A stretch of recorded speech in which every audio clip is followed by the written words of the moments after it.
Alright, hello everyone, my name is Shep. Welcome back to the Butcher Circus livestream. Shep must love DD2, says Gonzo. Wait, Gonzo didn't show up yesterday. Nice to see you today, man. David is here as well, so is Hang. And Magluna. Luna, I'll just call you Luna. Hello to you as well. So yeah, today we have some very exciting matches coming, and we already have the decks of the first two players that will be hopping on. You're about to eep. Mate, it's midday. How are you about to eep?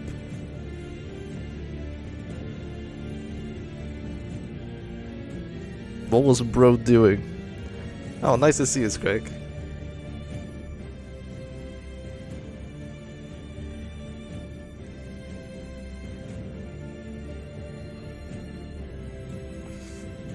Wait, Gonzo and David in the same chat. This is not ideal.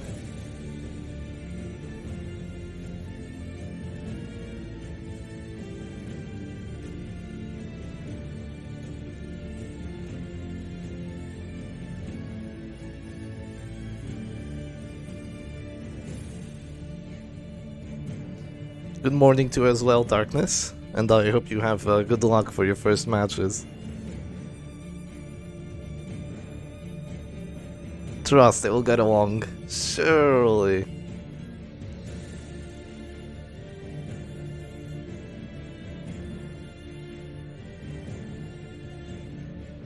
You'll stay until the first dodge. Okay. That's a good plan.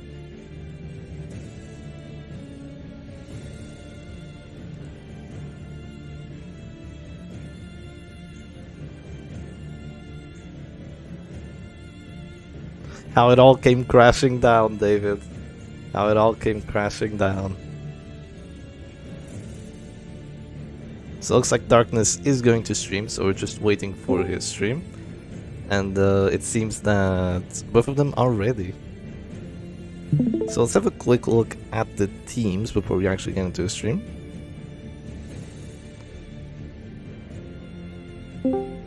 Is the music too loud, by the way? Or is it fine? Or is it too quiet?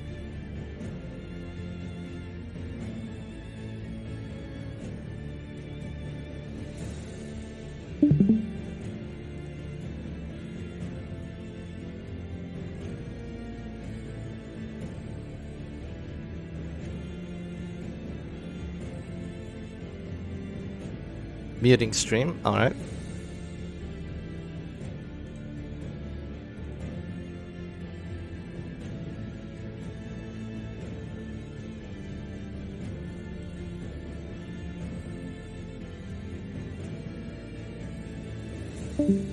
Discord effects are louder than the music. Yeah, I'm not sure how to reduce the Discord effects, but we shouldn't have to handle them too much. It's the IT outage again, clearly.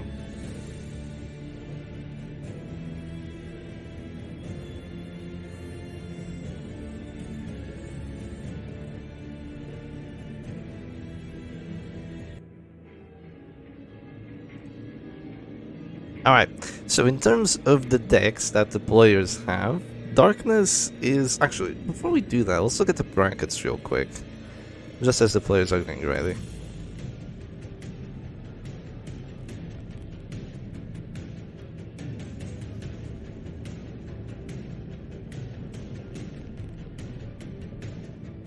So here we are in the brackets once more, so it's Darkness versus M18. This is the winners semi-finals. And whoever wins this is gonna have to fight against Nani. So if it's Darkness, it's gonna be Brazil versus Brazil, so that would be quite funny. And whoever loses is gonna have to fight against David. And whoever wins of that is gonna have to fight against Name Unavailable, and then the winner of that is gonna have to fight whoever comes out of the winners finals. And then we will finally have our grand finals. So what is everyone predicting? Obviously 9245 is in the best spot at the moment, because even if he loses, he goes over here and then only has to win that to come back to the winner's side of things. But so really, who's in the worst spot at the moment is David. But he's still doing quite well. The ads, yeah, the ads. I see them now. The sussy ads, you can't really fight them. You have chosen this foe. Well, looks like they're getting ready, Do so not disappoint. let's get straight into it. I don't think we'll need the music.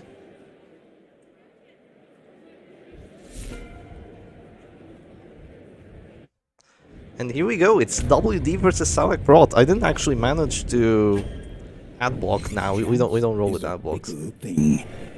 Looks like he runs without music. The contest But I could have some music in the background, so let's get the music going. But a bit low. And now let's go into it. So it is WD versus Darkness Salak Prot. Looks like a lot of the Chinese players just like to straight up roll in with the WD, which honestly I can respect very much. But against Salak Prot, it's a very interesting, it's a very delicate, it's a very intricate matchup that is going to be odd for both players, because supposedly Darkness would be doing better, right? Because he has the protection team, he has the heals, he has the regen. But the team is built in a way that it kind of does well into everything, and as such it takes away some of its counter-pick potential towards the damage teams. And considering that M18 went first and managed to stop that immediate Borg of Light from happening, this is looking a lot better already. I enjoyed the viruses. Adblock doesn't stop viruses. All peak matchups start with manacles. Exactly, the manacles just to get rid of that potential Borg from coming down, and now Darkness is put in a bit of a weird spot because he can try to guard that flashlight, he could try to move the flashlight forward, that's also a possibility, or he can just straight up ignore what M18 is doing here and go for the panic darts rather than just try to guard or try to move forward or even try to go for a belly buff first. And what's gonna happen is his flashlight is gonna get stunned, but he actually doesn't, he resists it. Does he have the snuff to get that stun resistance is the question. He does not, he just gets insanely lucky, and now he moves forward. Now he moves forward, now that the Arbals is gonna get her shot in, he moves forward. And I have to feel that was incredibly risky, because had he been stunned there, he would likely die. After the Arbals would probably one-shot him, even with the guard, considering that the Borg of Light didn't go off, and then the Mark for Death debuff would be there, and the Flashlight would not go first. The M18 would go first as well, so that Flashlight would have probably just died immediately. So it is very fortunate that he did not get hit with that 85% chance stun. Or else we could be looking at a very, very quick end of the first match. And this is a best of 3, so it's not one that will last too long. After this, we're going to be getting the best of 5 soon, so the best of 5s are going to be quite exciting. So here comes another stun. It goes through this time against Aatrox there on Darkness. Aatrox, because he kind of like uses the blood as his power, right? To become even stronger. That lets us know that Darkness is a filthy League of Legends player. Peak new player, novice RNG. Yeah, new player to the tournament. It's his first tournament and he's made it all the way to the winner's semifinals. Can he make it further? So far it's looking relatively decent. He hasn't been able to drop the Mark of Light yet. He wants to get rid of that stun, so he probably doesn't get hit with a finish him. Feels like that's what he was scared of. And instead of that, the Crusader is gonna get slammed, and the guard does break, but the push does not happen, meaning that the Crusader can still get the Mark of Light off. Now the problem is that if he does that, he's probably dead, because after he goes for the Mark of Light, the M18 still has both of his turns with Bounty Hunter and with the Arbal, so he'll likely just mark and just one-shot that Crusader if the Mark of Light does come off. So Darkness ends up going for a bit of a different plan and goes for the Mellow. And of course the Man-at-Arms wouldn't have been able to guard, considering the guard break debuff that was applied by the Abomination just seconds earlier. So now Darkness is thinking whether he still drops the Bulwark, whether he heals, whether he moves forward, or if he waits a bit and expects the Arbals to crit one-shot him anyway, and then he heals after that. Of course, even if he does heal after that, then the start next round he's gonna get stunned. Maybe not brought to 0 considering the prods and considering the Bell debuff, but it's still not gonna be an ideal situation to be in. And but the timer is ticking for M18. There's already 2 Panic Darts on the Arbos. Next one is gonna get her afflicted and gonna get her dropping to Death's Door in a few rounds. So the timer is going down, but some steady progress has been made by M18 as well.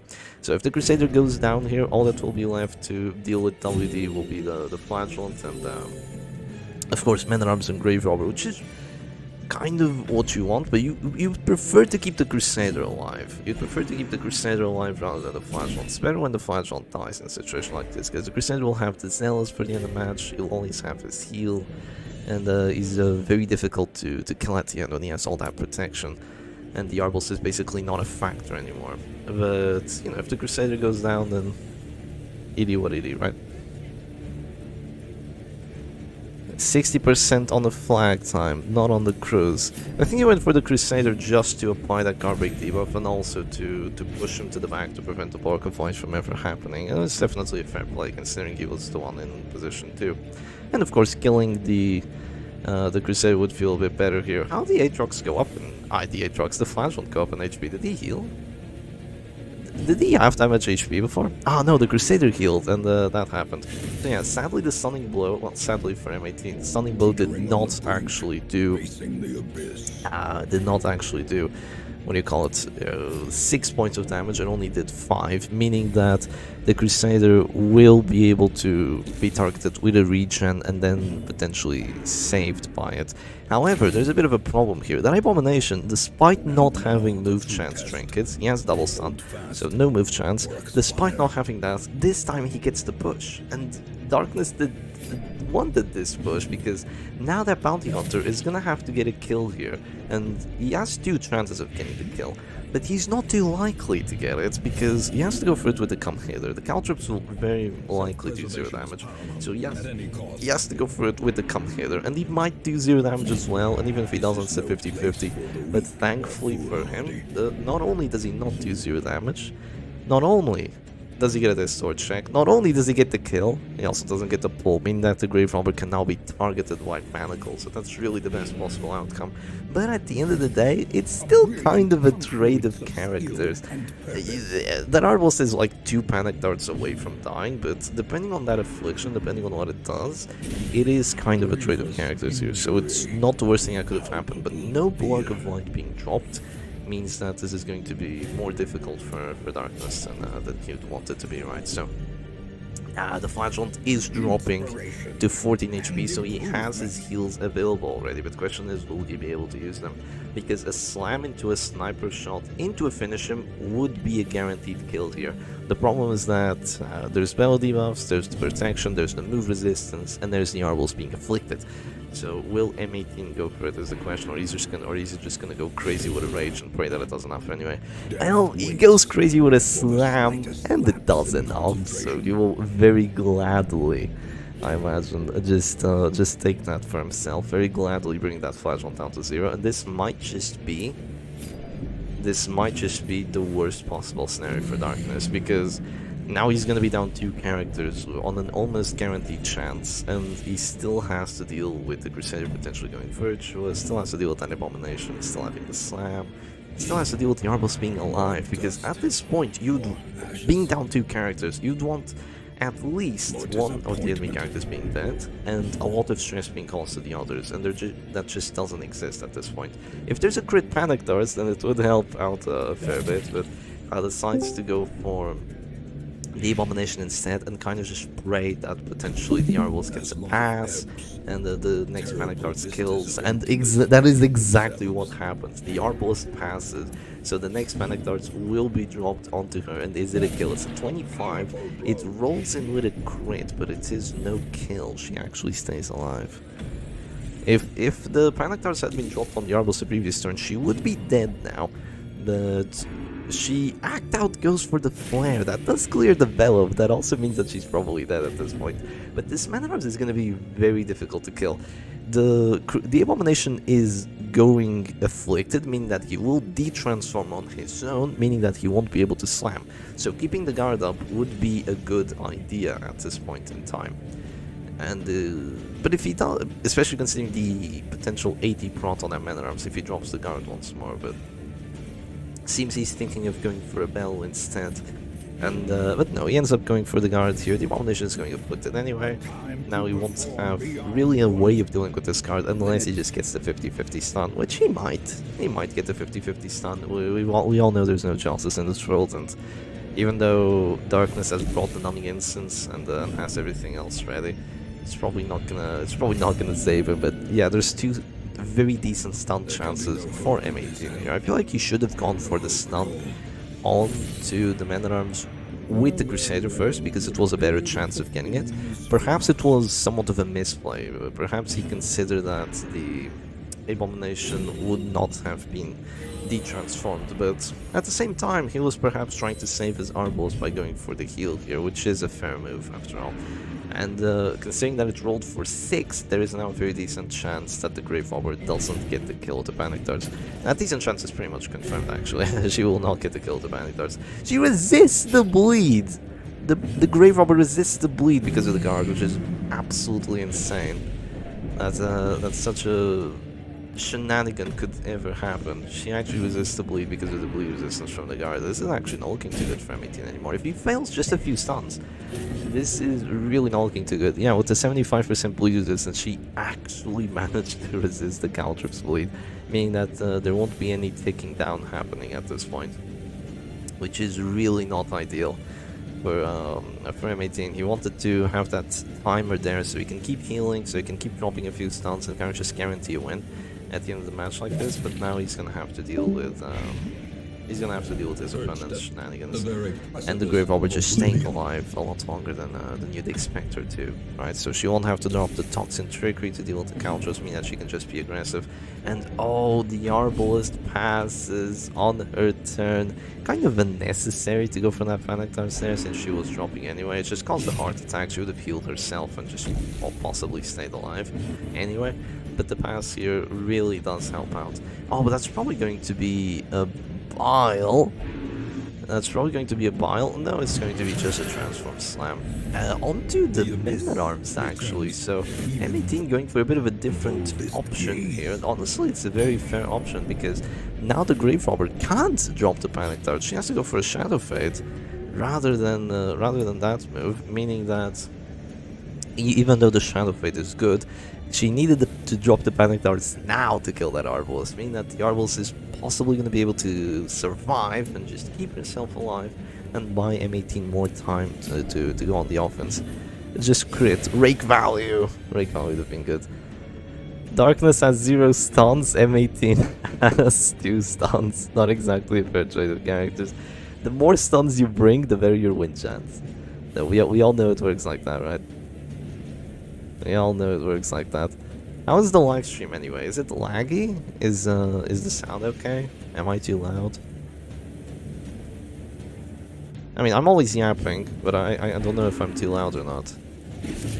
So it's actually going to be a mark for death onto that MAA, so he's probably going to want to reapply the guard. Performance is good. Alright, that's great. Not it's exactly expected. Sound issues. Gonzo, you're trolling me. I know you're trolling me. You trolled me yesterday. You won't troll me again. Decides to go for the bellow here, actually. Some nerd talking over the gameplay. See, I knew it! Freaking Gonzo, all you say. Yeah. So decides to go for the bellow there. The Arbalist passes again. This is like the 4th time this match that the Arbalist passes. That is absolutely insane. She doesn't want to play. M18 keeps trying to save her because it is still the best move. And oh my god, the crit for 12 is the absolute most you could have gotten. This means that even if that rage hits for 13. That's big rage actually. Yeah, this means that even if the Grave Robber goes for Panic Darts now, she won't even do enough damage unless she gets a really juicy crit on it. But you can't really rely on the crit, right? So there's going to be a bellow instead. It doesn't do enough. It doesn't do enough stress because of the heart attack recovery. Oh man, that's sad. That is very sad. Can you imagine just if that Crusader and that Flagellant had stayed alive a bit longer? Like, if Darkness had gone first, you would have been able to freely drop the Block of Light, and it would have just been so much easier to defend here.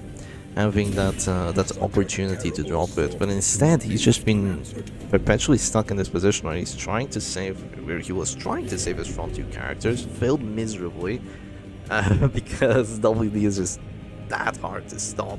And now it's a 2v4, and it's really not looking ideal for him. He might get a crit panic darts somewhere on someone that could potentially get a kill. 29.5 crit chance. Doesn't get the crit and does a min roll as well.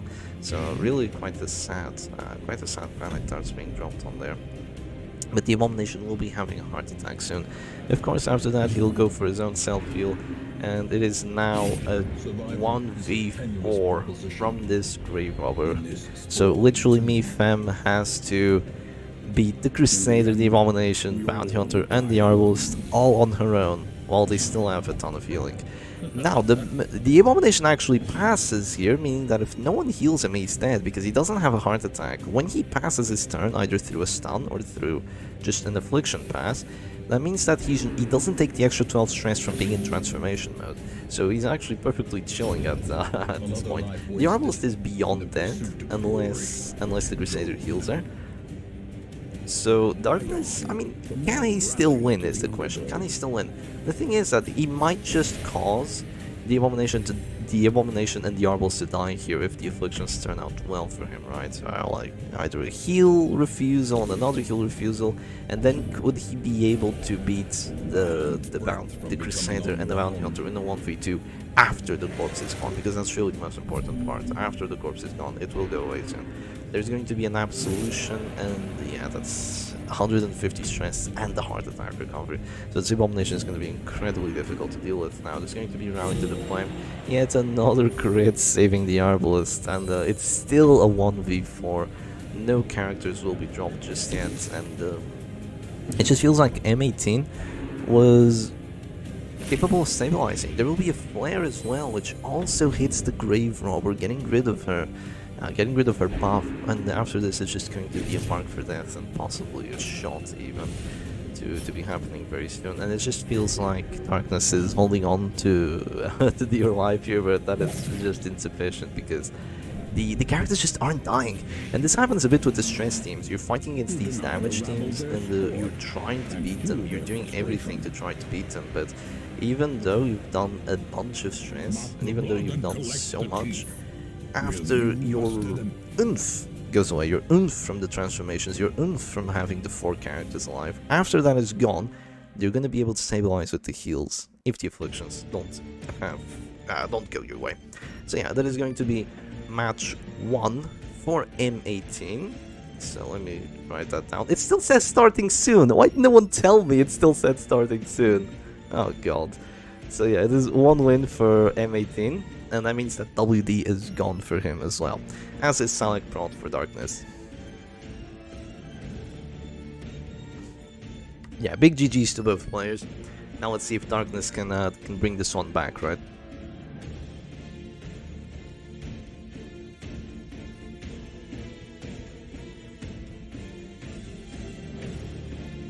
So we have the Butcher's Boulevard today. I brought it out. I quite enjoy this song.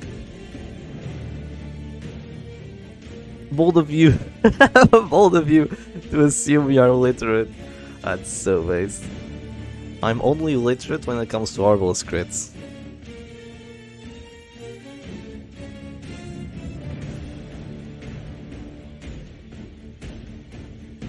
So in terms of the teams that both players still have, Darkness still has the hit squad, and he's one of the only players to actually bring hit squad this tournament, myself included. I also brought it. I think it's a great team to have in a tournament like this, where the 4 characters are decided but their abilities aren't, meaning that you can change around the trinkets and the abilities to best fit the situation he'd be in. So that's something he might be looking forward to. He still has the Halo Comp, still has his Black Company, which is basically Halo Comp but Abomination. So he has 3 Mark teams on his side, and he decided not to use one of them. And he has Silak Prot, well, doesn't have it anymore, and he has Chef Chess too, so a very decent deck. While on M18's side, he has a very aggressive, very weird, very unconventional Mark team with an Occultist, a Dog, and the Bounty Hunter Arbalist, so not something you'd usually see, and not something I think we will see in anyway. And it also has World Domination, has the Chef Stress 5, so it seems that they really like this team. And has the Salak Prot himself, and also has this weird Winter Bliss-like DOT team, except instead of having a Shield Breaker, it has an Abomination, because we all know Abomination is fair and balanced, right? That just seems to be the case here. Slap the Abomination on because he's quite strong. Why didn't Dioji play it? Why isn't he in the tournament? The anti-Korean Murder and Houndmaster fixation, these A1 MMA flag comps has been confusing me the entire time. There's no Chef Chess worse than the anti-Korean variant. Well, I think they're both good in their own right, but yeah, I do think I did bring the Houndmaster variation, so you have to see what I brought out. It doesn't seem that the anti-current variation has been doing too well so far, but it's still a very good team. So for this match too, oh dear, this is really not ideal for Darkness. I think the music's still too loud, isn't it? I feel like it's just a touch loud. Let's leave it over there. And let's get straight into the match itself. So it is going to be Halo Comp going first against M18's Salak Rot. So this is one of the matchups that the Halo Comp really does not want. Thankfully for Darkness, he managed to go first. He managed to get the immediate stun off on that Crusader. And the fact that the Crusader is in position 2 here is also good for M18, because this means that you won't really have to worry about his Flashlight being focused down, and whoever Darkness goes into is gonna have to deal with the prot. And forgive me if I'm wrong, but I think that the Arbalest has Snuff. And that's really bad if this Arbalest has Snuff. If the Arbalest has Snuff here, it pretty much means GG. Because I think she has Stabilizing Tiller and Snuff, meaning that she is going to be completely unable to do anything about these chonkers in the forms of the Men-at-Arms and the Crusader. She is going to do like 8 damage with the mark after the Blark goes down, obviously. Now, with no Blark, it's going to be a fair bit easier, but I genuinely think she does not have the Piercing Coral. We will see it very soon, but if there is no Piercing Coral, this is going to be very odd for M18. Rather, very odd for Darkness. And M18 might even consider not going for the Arbalest. He might consider going for the Bounty Hunter instead. He could also consider going for the Jester, but the problem if he does that is that he will have to deal with the dodge, so that's likely not going to happen. Despite no, there is Piercing Coral. There is Piercing Coral. I did see Darkness not have the Piercing Coral in one of the while he was picking his team, but it looks like he ended up deciding on the Piercing Coral, and that is indeed going to make this matchup a bit more fair, because not having that Coral there to deal with the protection would make this completely unplayable for him. But yeah, thankfully he does get that going. I'm surprised the Flashlight went for a move back. Well, not too surprised, but it is still interesting to see the move back. It's going to be another stunning blow coming through, and oh, disaster! It fails. The stunning blow, the 70, does not go through, meaning that the Crusader is now free to get the Blark of Light going. And this is when it becomes really, really bad. If he gets the Blark of Light here, the Men-at-Arms is going to go up to 60 prot.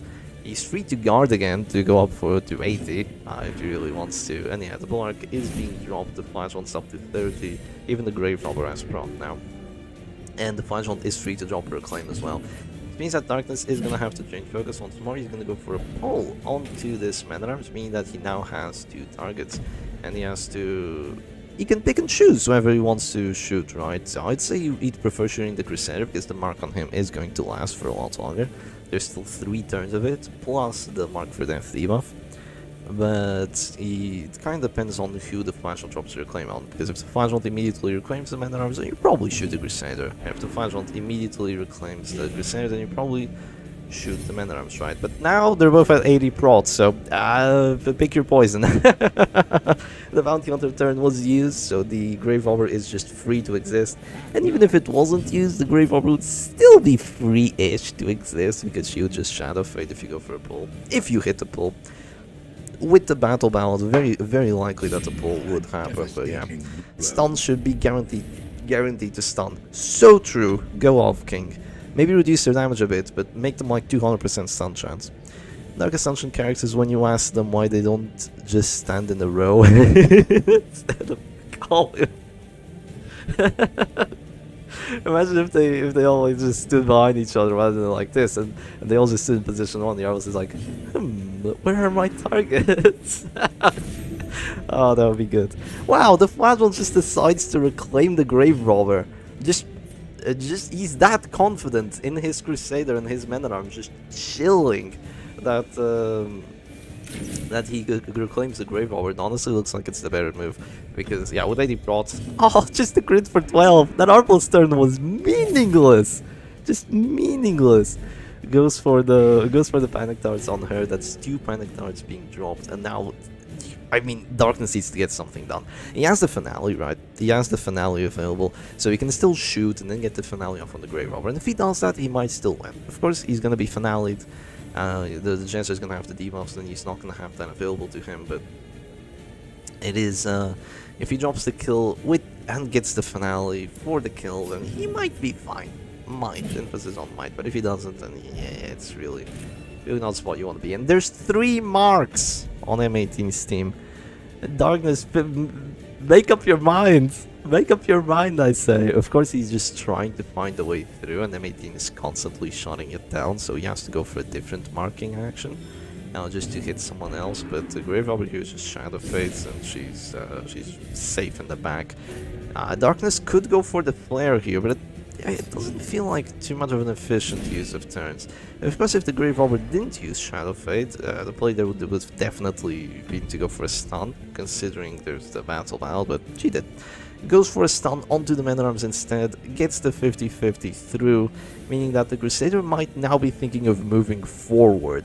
But honestly, this is getting a bit much. This is getting a bit much of just dilly-dallying for M18, it feels. 2 to 4 damage on that finale, 1 to 2 damage on that. I think you Caltrips here, no? I mean, I think you Harvest here for the potential of the bleeds, even though it's not too likely. The potential of the bleeds would still be better than just doing like 2 damage and putting your Crusader in position 2, where you kinda don't want him. But decides to go for the Dirk Sam instead, doing a total of 1 damage. And you know, he'll take it. Suddenly May removes a prot buff from the guard, which actually means the Crusader is going to take big damage from Sniper Shot. Yes, it does. The Crusader is actually going to hurt a bit now. Heals for 12 and 6 on himself, so that's an 18 total heal. That's pretty big. The Arbos goes last. The Sniper Shot does 12 to 22, and it crits for 29. That's a lot of HP damage being dealt. Again, maybe the Crusader should have moved forward. The Man-at-Arms still had his 80 prot, so it would have been a potential move there. The Jester could go for the finale here. I believe he has 3 buffs, but he likely wouldn't do enough damage. There's 4, so now there's 7 HP on that Crusader. 7 HP is probably enough, let's be honest here. 7 HP is very likely enough that the finale can get the kill, because it should do 14 to 25. And with the 55 prot, it's gonna do like, what, 6 to 13 maybe? And 6 to 13 is killable. But instead there's going to be a guard, because, you know, the stun was just expended, so no stunning actions shall... No good stun shall go unpunished. Right? No good stun shall go unpunished. Would the finale on Crusader even be good? The Shadow was a Grave Robber in question. Possibly good, because then the guards, or rather the heals and the infinite healing that the Crusader provides, and the Zealous at the end of the match would be gone. Of course it's not ideal, but the Halo comp... I mean, we saw this matchup with WD. WD just completely ruined the Silent Prot that Darkness had. But the Halo, it's very good, but this is not its turf, basically. This is not the Halo's turf. It does not want to be in this situation. But in the situation that it's in, it's gotta do the best it can. But now it has to deal with a Flashlight that still has his turn, so if you shoot into him, he redeems. It's gotta deal with the Crusader that has his regen, so if you shoot into him, he redeems. The Arbals is already dropping to 0 HP. The Jester is buffing up his finale, but no matter how good that finale is, the Grave Robber, I mean, she's at 30 HP and 20 prot, so she's still gonna have to deal with the Jester is still gonna have to deal with that prot. And pretty much every single ability he has gets countered by the Silent Prot team here, because his Harvest has to deal with the Crusader's bleed resistance and the Men-at-Arms bleed resistance from the Rancid Cure. His Dirk Sam and his Finale have to deal with the insane amounts of protection. So it just feels like the Jester is only there to finish, but they already have a finisher, right? You have a finisher in the form of the bounty hunter. So what Darkness really needs here would have been the hit squad with those potential, like a spiked bat for to still get the bleeds, or would have been his own WD, or rather he doesn't have WD, he has the Black Company.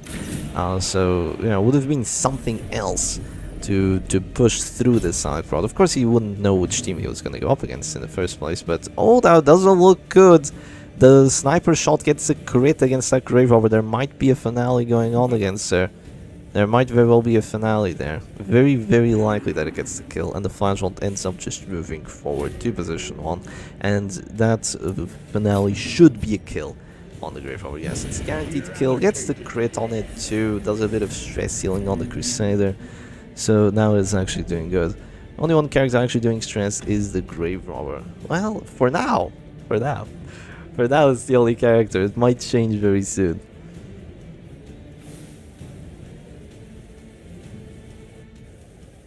Flagellant does not have Punish. That should be fine though, he's going to reclaim the other characters. Really not the biggest endgame factor here. Very surprised that the Flagellant doesn't decide to just be a bit crazy and go for the 25% kill plus the stress onto the Jester. It would have left him in a bit of a vulnerable position, but considering the Man-at-Arms would still have his card and Crusader would still have his heal, I feel like going for the 25 there would have been the move. Would have been a trade of characters.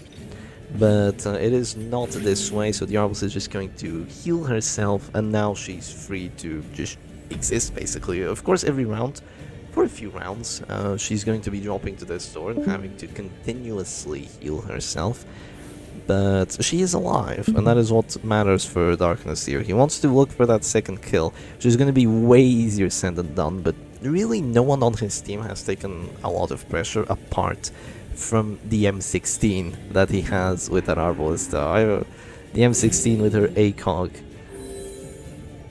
going for those crit sniper shots on those silly Grave Robbers.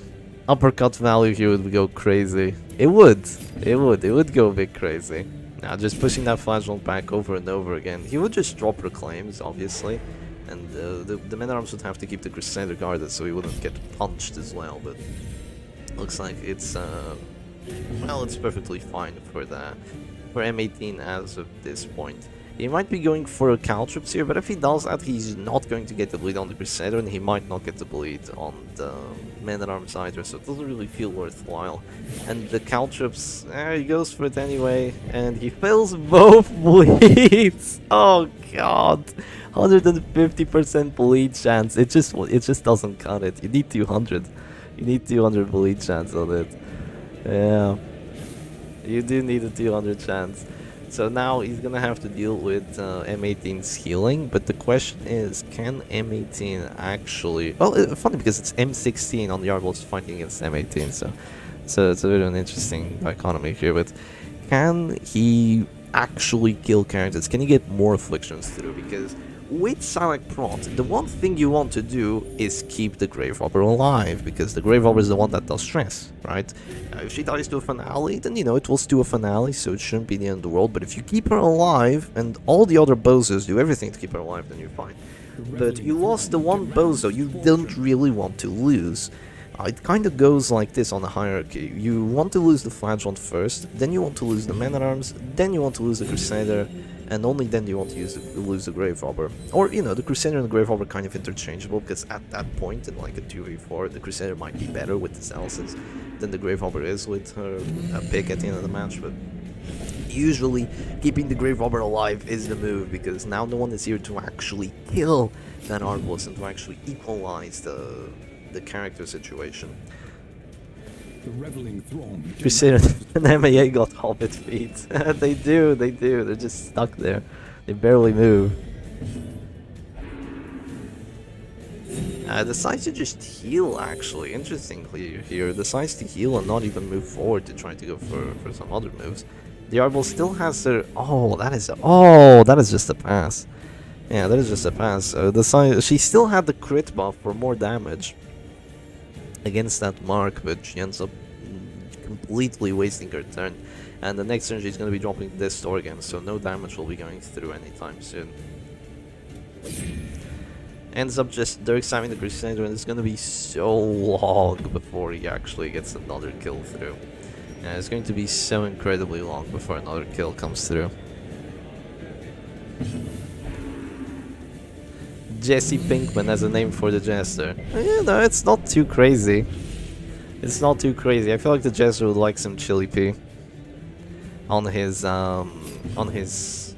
baby blue. You need to know who he considers Walter to be. Walter. You've been acting sussy lately. Sedated. I don't know who you'd consider that to be. Because if that's the Jester, then maybe the Men-at-Arms? Men-at-Arms would be a good Walter. Now, I feel like Men-at-Arms would be... I feel like Men-at-Arms would be the kid named Finger, though. I hate chili powder. Bounty Hunter rejects Battle Ballad. Hey, that Battle Ballad would have killed him. So he's smart about it. He's smart. So yeah, the Crusader just keeps healing. Honestly, it's a bit weird that the Crusader just keeps healing and decides not to move forward. But I mean, M18 seems to be locked in. Seems to know what he's doing. And if he thinks that just going for the heals here, keeping his HP up, is the best move, then let him cook. Because if he moves forward, the Crusader can stun him. He doesn't want to be stunned by the Crusader, obviously, because then he's losing his turn, he's taking a bit of damage, and he doesn't have the active heals that he would otherwise. The Jester just moves back again, so he just keeps being kinda useless. He goes for the Dirk Samming the Flash this time, and yeah, 4 damage. This damn Jester is so useless. If he had the Hemlock, he would be doing a lot more than he is now. He would have been able to drop a few harvests for those blights, but the finisher is usually the move you want to go for. Oh, that is a lot of stress. That is 59 plus stress just from the Reign of Sorrows. And that backline is looking in a really dire shape. This Reign of Sorrows now is really paying off for M18. Because the Arbalest is dropping, all it takes is like one pass or one random action, and then she's probably going to die, and the Jester is most likely bleeding to 0, and a Bell or 2 is going to kill him too. And of course, Darkness won't be able to win the 1v2 against the amount of prot and heals. Fails the 85% stun. I feel like that is justice, because M18 did fail an 85% stun against Darkness's Flagellant in the previous match. So a bit of justice coming down here. And there's going to be a command buff of all things. That's extremely surprising that a command buff comes down. Why not a Bellow for the stress? That could have even been a kill against the Arbalest after the stress went down, or very close to one. I don't know. I don't get it. I genuinely don't get it. Maybe he's cooking though. Maybe he's cooking, because look at the Arbalest HP now. And the HP and stress, after the next Reign of Sorrows, she might just be dead the moment he clicks. So maybe he's calculating that far ahead. He healed the Men-at-Arms rather than the Flagellant, because he wants to get the heal. No, he's going for the Exsanguinate. He's going for the Exsanguinate. Okay, it's not that deep, bro. It's not that deep. He's just going for the Exsanguinate and wants the accuracy. It's not that deep, Chef. It's not that deep. Yeah. I'm loving the tournament. I can't wait for the next one. Hey, glad you're liking it, Luis. Glad you're liking it. This is being a very exciting tournament too, I agree. And we haven't even gotten to the best of 5s. I feel like the best of 5s are going to be just content, just peak. So goes for the harvest here, fails both bleeds. God, this Jester is so sad. This Jester is genuinely so sad. Oh, doesn't go for the Flagellant turn immediately, decides to guard him first. Probably a bit worried that this Crusader would be kind of annoyance here. That's actually going to make him do more damage. Come to think of it, this means that the Flagellant's Exsanguinate is going to have an extra 25% damage on it as well. If it crits, it's going to do like 20 on that Bounty Hunter. Top graduate from Sergi the Grim School of Telegraphing Exsanguinate. Part of me feels like Darkness should have been spamming Zealots for the last couple of turns whenever possible. Well, he would have to deal with the stun resistance that the characters have, but no, it could have been helping a bit more than this. It decides to not even go for the Exsanguinate, it doesn't need it. Now it just goes for the Reign of Sorrows here, and oh god, these characters are not feeling good. They are not feeling good. The Arbalest will be able to heal herself, but who's going to save the Jester? And she's once more just healing herself every turn here.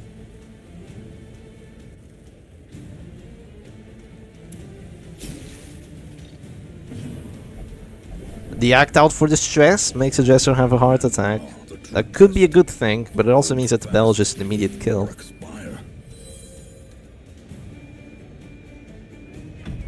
You should have had faith in the rally cook. You really should have. I mean, look at this. Whatever damage is dealt, the Crusader just doesn't mind it. Has always an active heal there available. Just topping these characters off. And the Flash one wants to be heard, right? He wants to be heard. I think the Crusader here has to go for a heal again, but he decides against it. Just goes for the stun and fails it once more. It's looking like a surrender turn almost. Now there might be a pull onto that Crusader, or there could have been a pull onto the Crusader and then a stun, just to get something done here. But, I mean, he's gonna go for the Mark, but what does the Mark even do at this point? The Mark, the Arbus isn't gonna get to shoot! She's just gonna die! She's just gonna die very shortly here. Drain of Sorrows is a guaranteed kill on the Jester, especially with the command buff. And the Arbalest is gonna take a lot of stress from it. Doesn't take the bleed, actually. The bleed would have been... Oh, the bleed would have been a kill. If that Arbalest had eaten the bleed, she would be dead. But that does not. Oh, Selfaro! Wait, you're a mod? Selfaro is a mod? I had no idea. But nice to see you, Selfaro. I don't remember making you a moderator, but I suppose you are. Sends a message and that message is please go away. Mark for leave me please. I was once a mod here. In time you will learn the tragic extent of David's failings. Act now. And yeah, 3 to 6 damage. This bounty hunter is practically useless. He really is practically useless. He's been doing nothing. He dropped like 1 mark round 2. That was good, and since then it's been terrible. I think you made me one almost 2 years ago. Damn, you are my strongest moderator. And just heals for 7, because he doesn't care. Crusader just heals for 7. The characters are equalized now. What's the Arbalest gonna do? He heals the bounty hunter again. I remember being a moderator before, but I didn't question why I wasn't a mod anymore when I came back. He did not question. He lacks critical knowledge. So the Man-at-Arms is just going to go for a guard here yet again, making sure the management can't be stunned, making sure no funny business happens. The Arbalest is dead the moment she clicks, so the Crusader will have to go for a heal here to save her, so it's a move that has to happen. Thankfully for Darkness, the Arbalest doesn't say no. Shepherd, sleepiest mod. It's 5 AM in Cali, but Circus is too fun to watch. Darkness ends up surrendering, realizing it is hopeless, and that is going to be 2-0 for M18. So GG's to the clueless. GG's to both players, and it looks like we are gonna have Darkness going to the losers brackets, and we won't have a Brazil versus Brazil showdown in the winner's side of things. So yeah, that would have been quite interesting to watch, but we're gonna get M18 versus Nani instead. So let's have a look at the brackets real quick.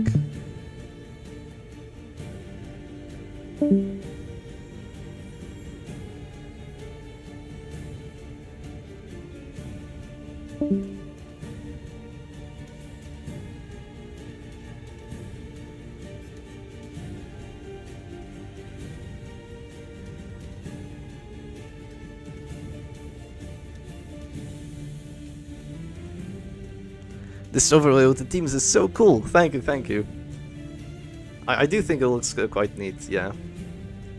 Let's have a look at the brackets now. So M18 is going to be moving forward. We're going to watch him versus Nani, and after that we will watch Darkness go on versus David. So should be an interesting match too, and whoever wins that's going to go for his name unavailable.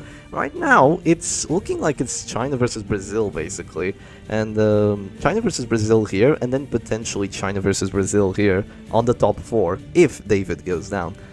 So yeah, it is an interesting rivalry that we have going on between these players. It would be interesting to watch. In terms of 9245, he has defeated 3 tournament organizers. He beat Corollo, beat me, and beat Silak. So now he's gonna have to be fighting against whoever's next. M18 has won every match he has been in as well. Well, same with Nani, of course, if they're still in the winner's bracket, but that means 5 matches being won, while Nani has, I believe, only won 4. And I say only with a pinch of salt, right? It's still a lot of matches. So yeah, we will see if they will be ready soon-ish.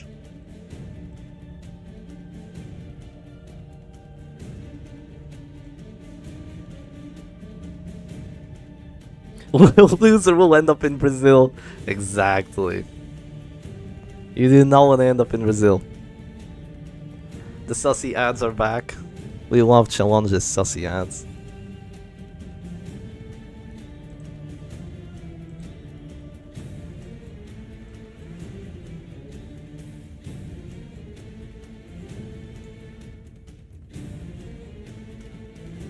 So this will be a best of 5 as well. So this is the first best of 5 that we're going to watch.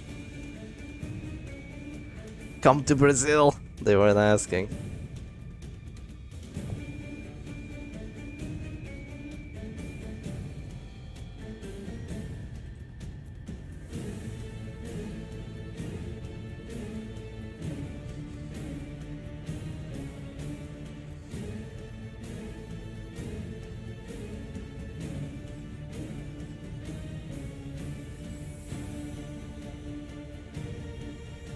Chat is a bit quieter today. The flames of the tournament have calmed, but they will soon light up again as we get closer to the finals and the grand finals.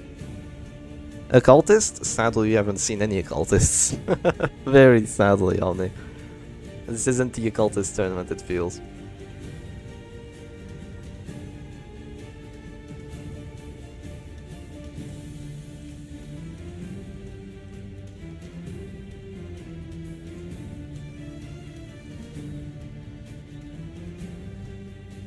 You're going to bring it.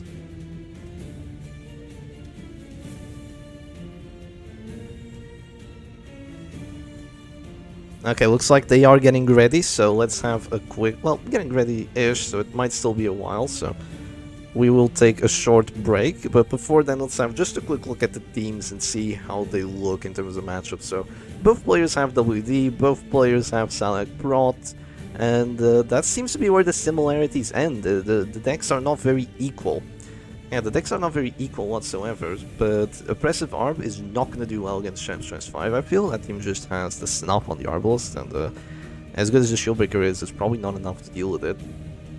The Weird DOT team is going to have an interesting matchup against Jester WD, and I feel like the Mark team with the Doggy and the Occultist just gets completely outpaced. Rather, not outpaced, but it gets outsustained. That team just doesn't look sturdy enough for me to be here, but we'll see. We'll see. Incorrect, that's not Side Prot on 9245. Wait, it's not? Right, it's Chef Stress number 5326. Correct. So correct. This is an A-bomb. Oh, that's an A-bomb. Oh, damn, I'm so silly. Yeah, right, that's an A-bomb. That is not Side Prot. Okay, that looks like the matchup is not as good then. How the hell did I confuse that so hard? That's an odd thing. But, well, looks like I really do need the break, but we'll be back shortly.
The return of the king. We are back. How's everyone doing? Has everyone got their snacks? Sadly, I consumed all of mine yesterday, so I'm dry.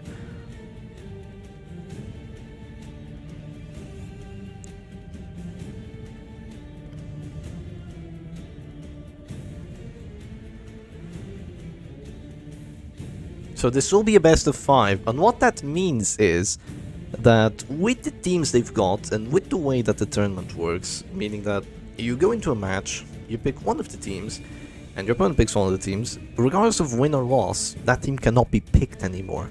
And since it's a best of 5, this means that if there's win, win, loss, loss, we might go to a final match where it's 2-2, and both players know which team